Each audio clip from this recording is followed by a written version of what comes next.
And on that note, it is time to ask the expert. Here to answer your questions live on the air is dermatologist Dr. Elika Hoss. And she's of the Mayo Clinic, so she's going to answer a couple of these questions. So first off, I drink coffee every day. Should I use a certain type of milk to avoid a rosacea reaction? So this is an interesting question. It's kind of two parts.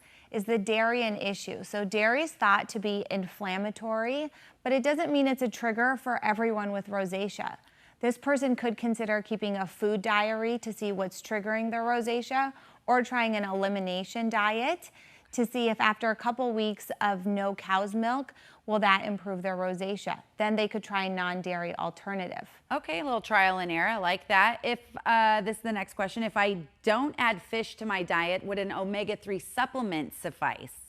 This is also a great question. Omega-3s have been shown to help with ocular rosacea.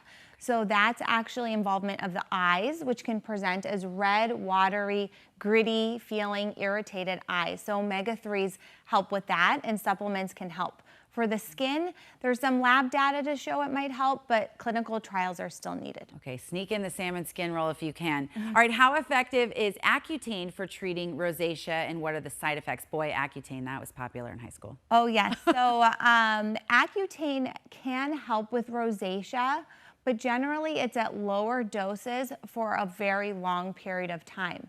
With lower doses, the side effects are actually less. So some of those symptoms of dryness or irritation of the skin, muscle side effects, or GI side effects, those are quite a bit less when we're using lower doses for rosacea. Okay, next question coming in. I have rosacea and have been told I need to be on doxycycline for the foreseeable future. Is there another option, an antibiotic to treat this long term? I'm sure I butchered that, but do you have an answer for our viewer?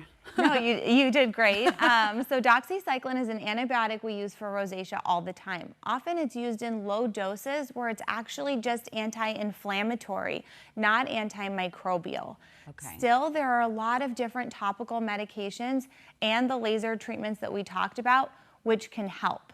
Now, if a patient has ocular rosacea, they often need doxycycline. Okay. So a little bit different than the skin. Certainly, treating a different area. Okay, so we talked about diet and alcohol before. Is there a less potent wine to choose in order to avoid a flare-up? So you said red wine is kind of a nasty culprit in this case. Yes, red wines have more tannins and more histamine, which actually causes a dilation of the blood vessels. So switching to a white wine, one with lower alcohol content like Riesling or Moscato, and drinking in moderation, that would help. Oh my goodness, and I think the wine drinkers know you start at Moscato and once you leave it, you never go back. But if it means you can keep it in your diet, I mean, that's the good news, right? Our next question is, if I'm seeking laser treatment, what type would I need to schedule? So we did touch on this just a bit, but if you could just rehash for our viewer. Yes, so V-beam or pulse dye laser is my favorite. It's a laser, so it's specific for the hemoglobin in the blood vessels. It's specifically a vascular laser. Now, some patients get IPL or intense pulse light.